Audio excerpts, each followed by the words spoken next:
Alright guys, today I'm going to show you how to make a nice compact and space-saving crab carrier and storage area on your kayak. For anybody that's getting into crabbing or fishing from a kayak, you know that there isn't going to be a lot of space on your kayak to store stuff.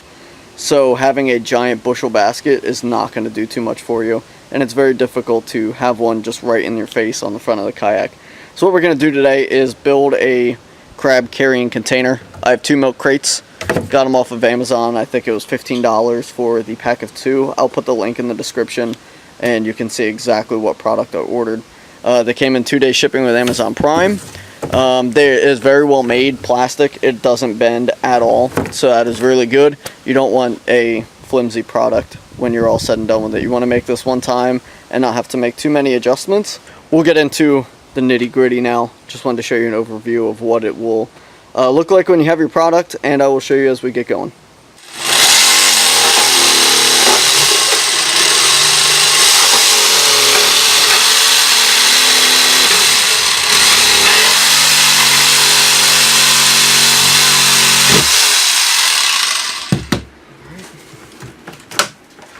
Alright, so we have our lid.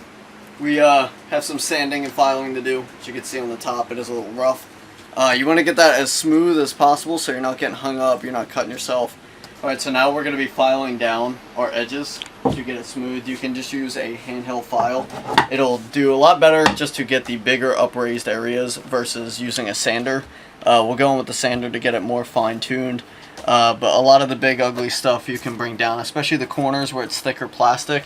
The file will definitely help. So, you're going to need to use some elbow grease, but it'll pay off in making a better product in the end if you take the time and effort to actually get it down first with the file.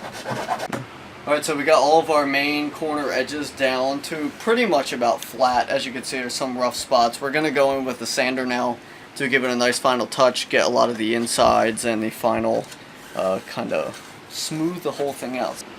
Turn it on.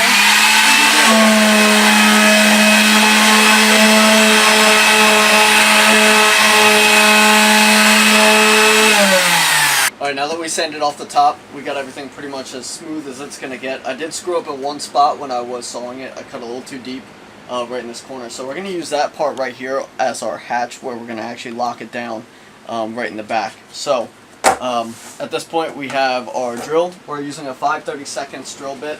We're going to drill 4 holes. We're going to have one in this notch here, another one right below it. We're going to put one right here, another one below it, another one right here, one below it, and right here with one below it. That way when we're done, we'll put zip ties in and it'll latch up just like this. So you have your lid and you'll be able to fully latch it down and it'll stick straight up when you're done with it. Alright, now that we have our holes drilled and lined up correctly, we're going to take our zip ties and we're going to feed these through. This is an important part. You don't want them too tight, otherwise it won't be able to go back. So you're going to feed it through and then you'll just feed it through the hole on the other side, and voila, you have your zip tie all the way through. Now you can obviously trim this when you're done. That way it's not too bad. And this huge tag end, you won't have that sticking out. Depending on what milk crate you get, they will have different pattern bottoms. Before you actually go and buy your milk crates, you want to have holes in the bottom of these.